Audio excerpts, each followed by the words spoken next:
Direction la Guinée, où l'on peut se former à l'IA, l'intelligence artificielle, pour mieux la comprendre et sans doute mieux saisir les enjeux qu'elle génère. Un gros plan sur une formation pilotée sur place par la France. Précision, Sophie Goldstein, à Rosguelorlango. Ce matin-là, à Conakry, ils sont une vingtaine à prendre place à l'Institut français pour une formation inédite dans le pays qui débute sa transition numérique. Intelligence artificielle, démystifier ses usages dans un monde en plein bouleversement technologique. Les formateurs sont guinéens. On sait tous aujourd'hui l'impact de l'intelligence artificielle sur notre manière de réfléchir, travailler, stocker l'information, analyser l'information. Et on constate un écart qui se creuse, surtout dans les pays où les ressources sont limitées.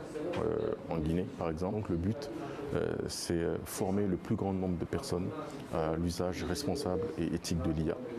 De la sensibilisation à l'accompagnement de porteurs de projets, en passant par des ateliers thématiques pour les secteurs publics et privés, la station IA, c'est son nom, est ouverte 2 jours par semaine en accès libre.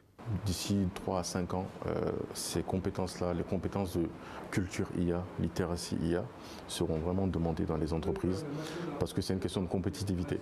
Cet étudiant est bien décidé à prendre le virage de l'IA. Quand on regarde notre pays aujourd'hui, on est un consommateur d'outils numériques extérieurs. Donc il vaut mieux que nous, en tant que jeunesse, on essaie de créer des outils qui peuvent aider notre pays à être plus autonome.